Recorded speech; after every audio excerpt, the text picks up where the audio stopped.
Hello, and thank you for viewing my submission for Module 3, Unit 1, Activity 2 for Teach Now's Technology Enhanced Lessons blog. This is Mandy Wolfstead, and I hope you enjoy. So first I came up with 10 interview questions that I thought could help give me a good perspective on technology in the classroom of various teachers. I am fortunate enough to have a strong network of teachers, so after sending out questionnaires, I received 12 replies from teachers of diverse age groups and subjects. The levels taught go anywhere from kindergarten students to university students, and subjects range from math to academic English, ESL, and general subject teaching, and everything in between. When asked about the most used technology in their classroom, the most common answer was projectors and computers, followed by PPT and, surprisingly, Kahoot. Kahoot was one that was quite popular with the university instructors, but I didn't get that from any other teachers. Some honorable mentions were Smartboards, Quizlet, Khan Academy, and there were a few other random technologies in the mix.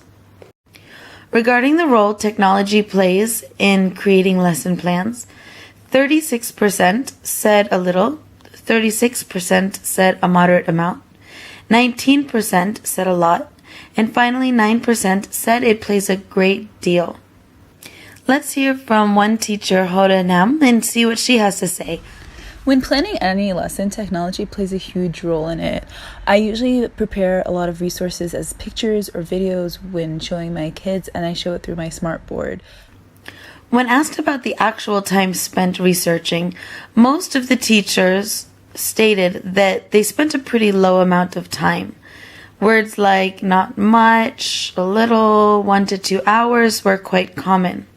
However, one teacher did say that he spends about 3 to 4 hours a week researching new technology for the classroom.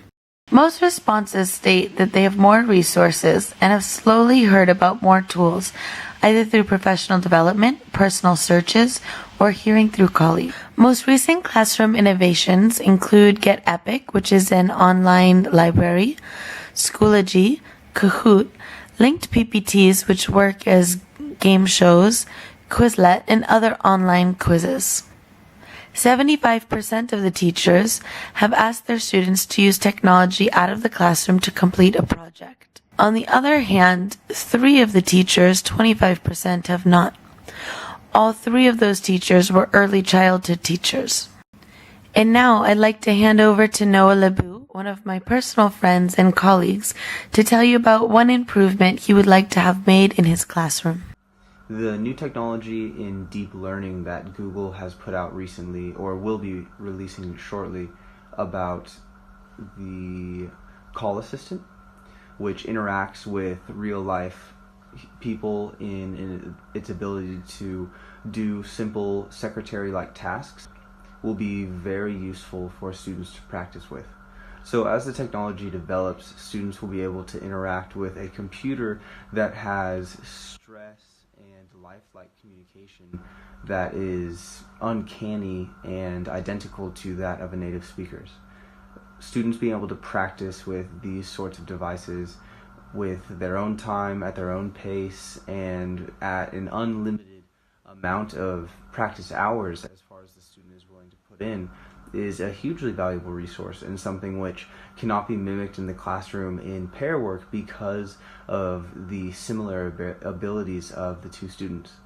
I haven't had any hindrances with technological use at my school. It's actually quite the opposite. My students go to school in a very affluent area called Gangnam in Seoul, and the tuition is really high. Every single class has a personal computer for every single teacher, a projector, and a smart TV. And we also have a small computer lab that 6-year-olds and 7-year-olds can use. We haven't really had any need to update anything or ask for any kind of technology.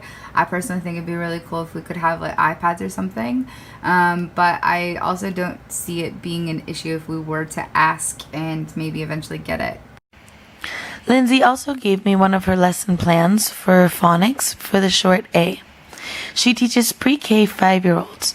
Her lesson stages include a lead-in with questions on vowels versus consonants, a warm-up watching alpha blocks on YouTube, learning through bookwork with a projector to check the answers, reinforcing via a computer game, practice by writing on individual whiteboards, and ending with cleaning up and individual questions to make sure that the learners understood the lesson.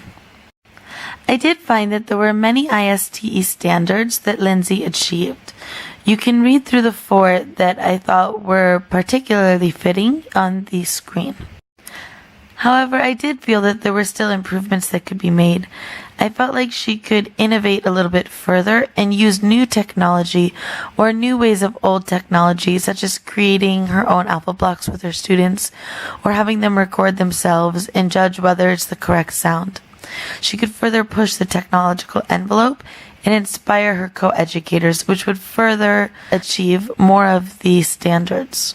I also felt that most of the work was individual and there wasn't very much group work or partner work, which would help to further fulfill some of the standards such as 6A.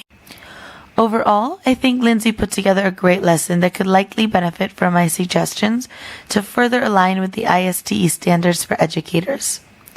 However, I do realize that there are limitations on what can be done in one single lesson, especially when you're working with young learners, and it's quite possible that my suggestions actually would be too time-consuming or difficult to implement, distracting from the learning targets and not achieving the lesson aims as highly. I've uploaded a Word document with much more information if you're interested in hearing the details about Lindsay's plan and my thoughts on it. So that brings me to the last part of the blog. Here's my checklist of 5 questions that I can ask myself in the future.